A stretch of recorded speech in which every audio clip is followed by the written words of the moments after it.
En ACM, accueil collectif de mineurs, le risque zéro n'existe pas, on vit chez les humains, et donc il se peut que tu rencontres des accidents ou des malaises parmi ton public, voire même parmi tes collègues, ce qui peut arriver. Et donc, ici, dans cette vidéo, je vais te parler du protocole que l'on met en place pour alerter les secours en ACM. Alors, cette vidéo, elle s'inscrit dans une série de vidéos qui est sur ma thématique du moment où j'apporte du contenu aux assistants sanitaires en accueil collectif de mineurs. Mais comme ici, on parle d'alerter les secours en cas de malaise ou d'accident, eh bien cette vidéo est valable pour tous les encadrants pédagogiques, animation, direction, formation, tout compris.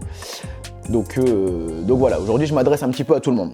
Alors, si tu ne me connais pas, je m'appelle Lex, je suis formateur indépendant et mon but sur Internet, c'est de te parler de la réalité du terrain en ACM.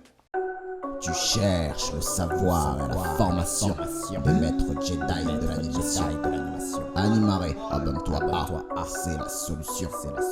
Lex qui apportera sa contribution. Concentre-toi.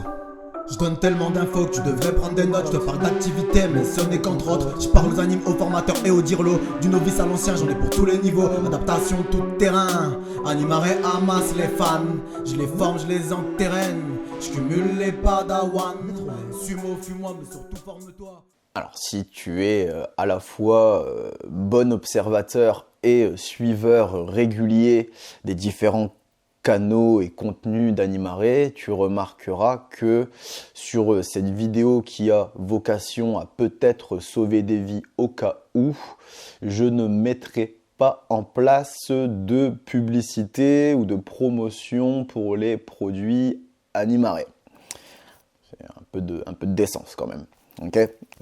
Donc alors au cas où on a un accident ou un malaise, donc quand on parle d'accident ou malaise, ça peut être je suis tombé dans les pommes, ça peut être j'ai une fracture ouverte et j'ai mon os qui sort, ça peut être il y a le centre qui brûle, enfin bref, il y a plein de raisons possibles pour qu'on puisse donner l'alerte, ok, d'accord, et appeler les secours. Donc la première chose que tu vas faire en cas d'accident ou d'alerte, ça va être de protéger là où les victimes. Ok. Donc, qu'est-ce que je veux dire par protéger là où les victimes? Donc, la première chose qu'on va faire, c'est que si jamais il y a des blessés, on va les isoler. Donc, tout le monde qui est autour, là, vous allez plus loin, vous laissez respirer. Et s'il le faut, des fois il n'y a pas besoin, d'accord, mais s'il le faut, s'il y a des gestes de premier secours à appliquer, c'est le moment, d'accord. Donc on fait de la place, tout le monde s'en va là autour et si tu as besoin, on fait les gestes de premier secours. Donc s'il n'y a pas besoin, il n'y a pas besoin, d'accord. Si par exemple, je vais dire n'importe quoi, il y a juste un doigt cassé, bon bah voilà, tu t'assois, tu te tiens la main, tu restes comme ça et on attend. Ok. Maintenant, si la personne a une fracture ouverte, comme tu disais tout à l'heure, eh ben le truc c'est on la touche pas, on bouge pas et les autres vous vous écartez. Et si la personne est inconsciente et n'a pas de blessure apparente, c'est position latérale de sécurité. Ok. Je rentre pas dans les détails, c'est pas une formation PSC1 ici, ok, je dis juste ça pour l'exemple, ok. Mais donc voilà ce que ça veut dire les gestes de premier secours au cas où, ok. Donc ce qui peut se faire, c'est la deuxième chose que tu vas faire, c'est pas ce qui peut se faire, c'est que une fois que la victime est protégée, c'est que tu vas appeler les secours. Donc soit le 15 où tu vas tomber sur le SAMU, le 18 pour les pompiers directement, ou le 112 si tu es en Europe. Donc 112 c'est les urgences européennes.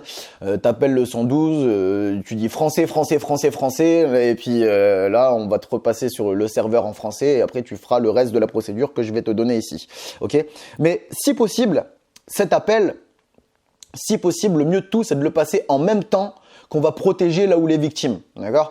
Donc dans l'idéal, c'est une personne qui va protéger la victime et une autre personne qui va appeler les secours en même temps. Dans l'idéal. Maintenant, si tu es tout seul, c'est 1, je protège la victime, 2, j'appelle les secours, d'accord? Parce que si tu appelles les secours pendant que c'est le moment de faire les gestes de premier secours, bah la personne elle va peut-être y passer, d'accord?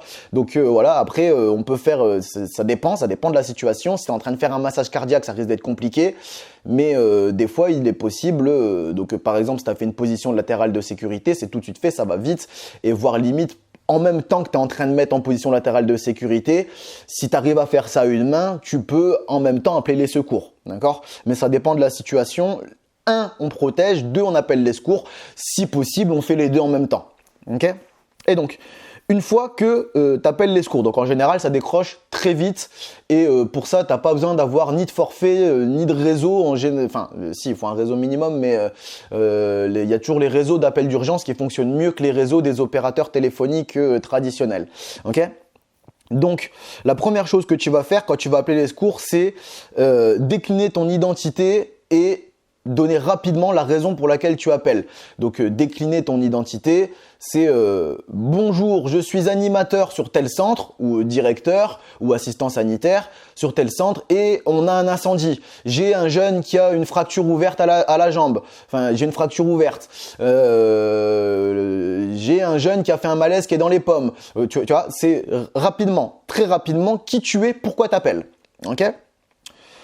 Ensuite, la deuxième chose, c'est ta localisation exacte.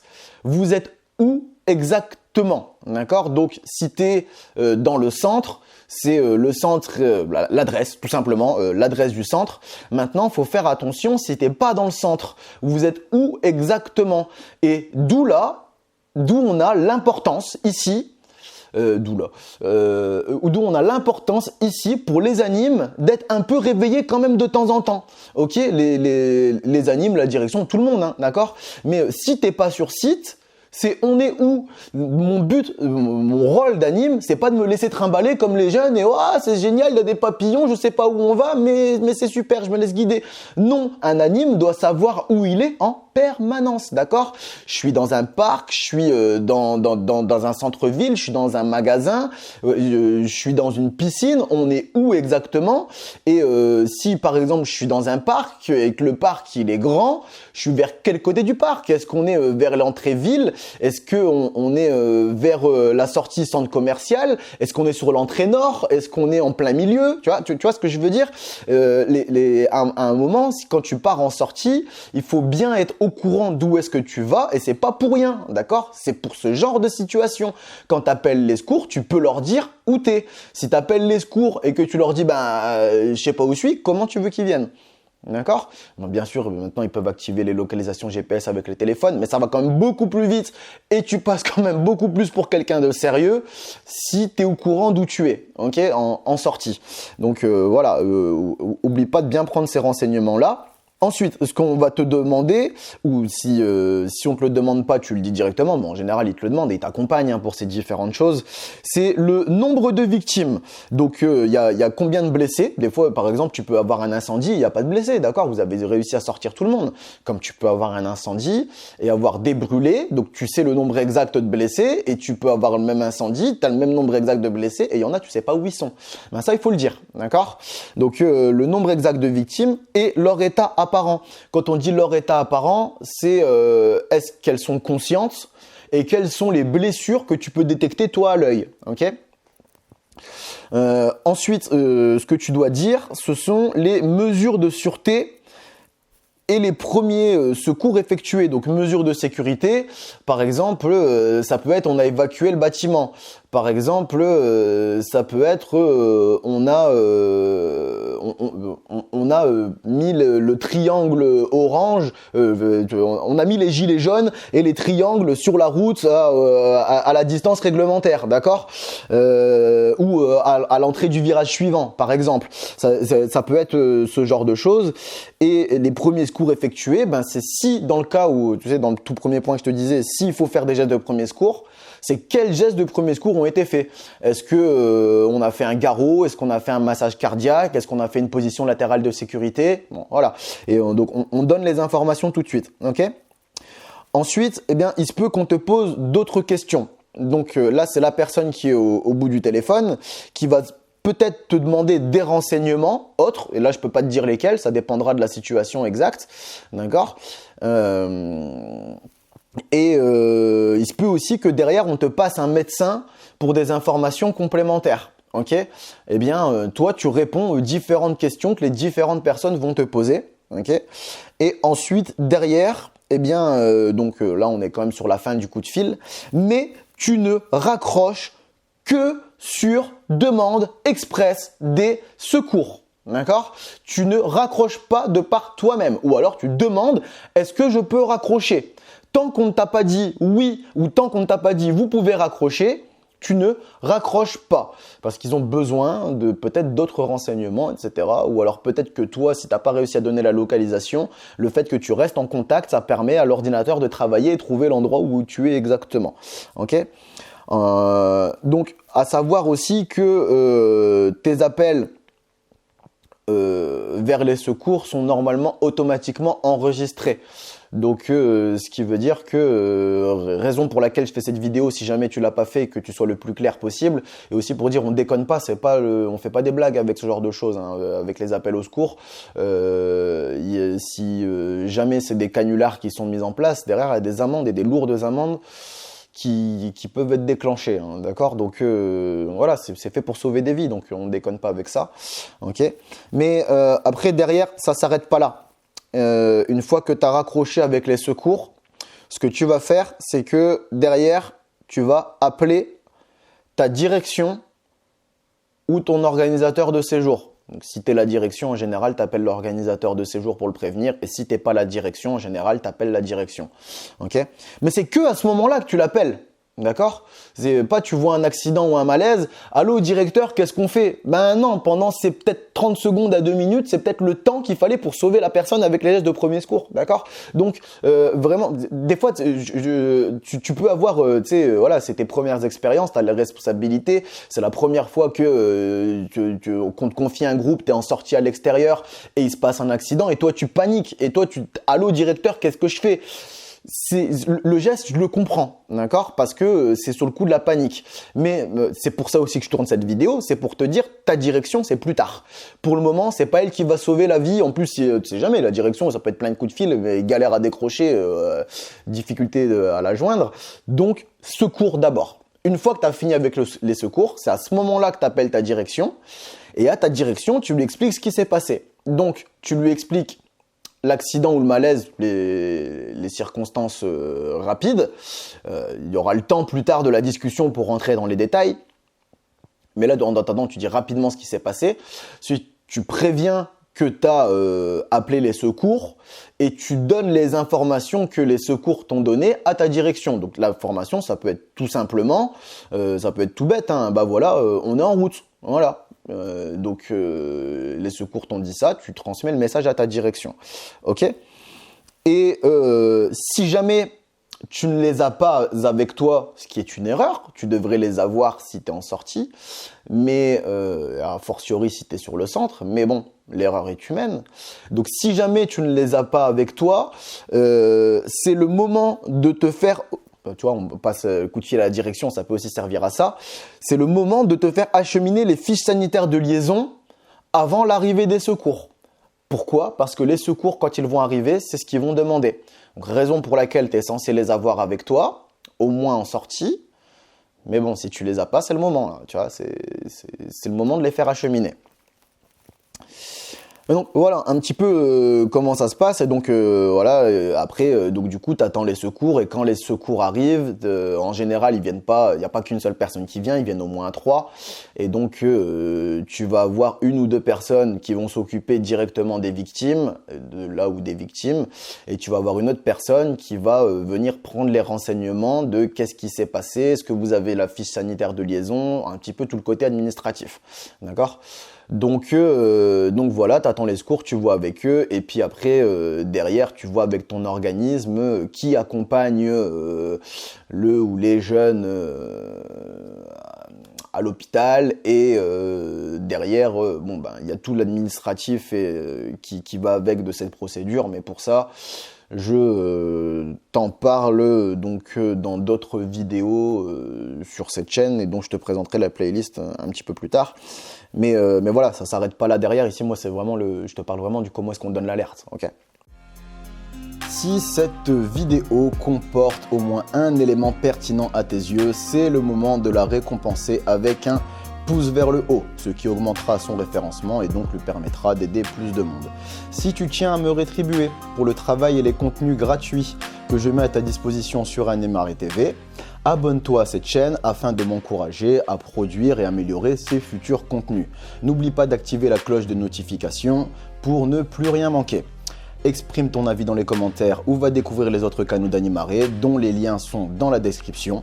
Tu peux me poser tes questions sur tes pratiques ou sur mes contenus en m'envoyant un message privé sur Animare FB ou en me passant un coup de fil via la médiathèque Animare.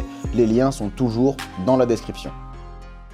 Donc ici, moi, ce que je vais essayer de faire, c'est au-delà de t'avoir expliqué un petit peu comment est-ce qu'on donne l'alerte, c'est de te donner un petit peu aussi des petits conseils, parce que moi, ça m'est arrivé plus d'une fois. Ben oui, j'ai fait plus de 150 séjours, que ce soit en animation, en direction, en formation, ou en centre aéré, en colonie de vacances, en classe découverte, en animation touristique, voire en animation senior.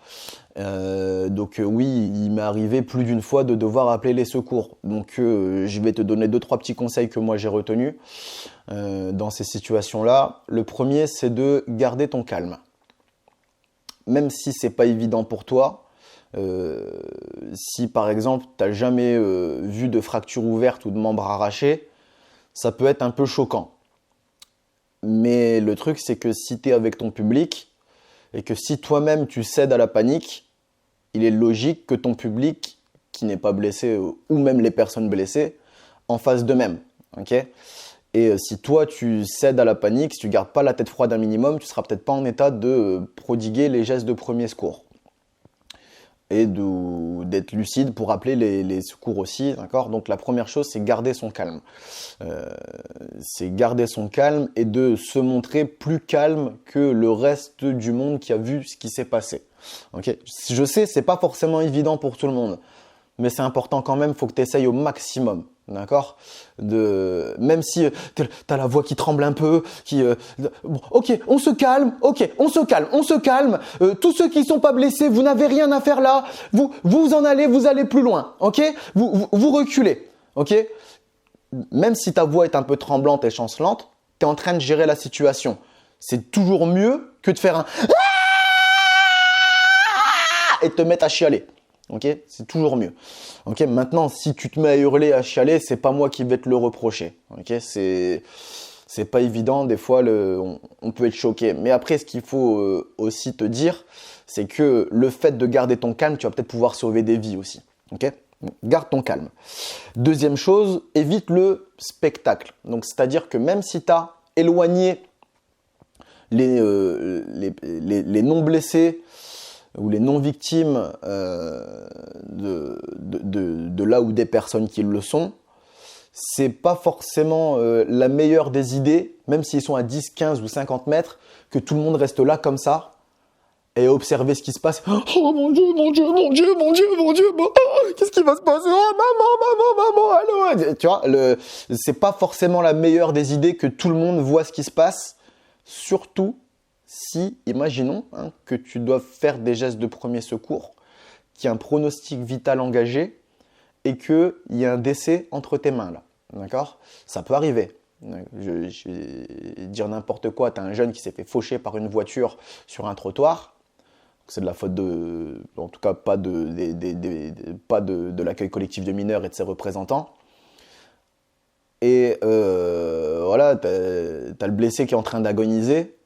C'est peut-être pas la meilleure des choses que le reste des non-blessés voient toute la scène qui est en train de se passer.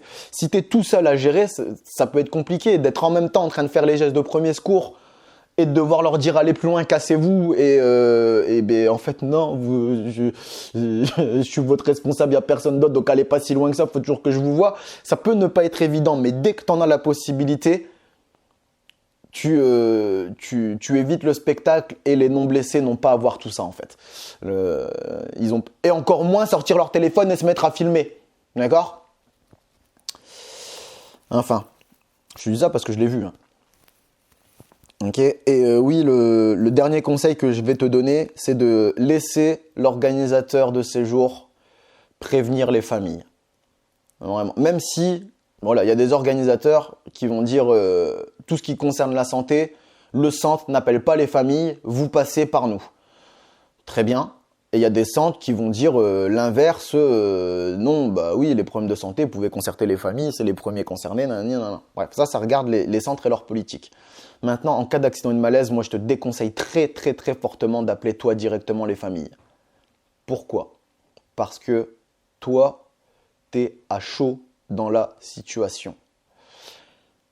Et peut-être que t'es sous le coup de la panique, peut-être que et je dis pas que c'est de ta faute, mais sous le coup de la panique, peut-être que tu vas amplifier, déformer ou dire des choses qui sont à côté de la plaque. C'est possible aussi.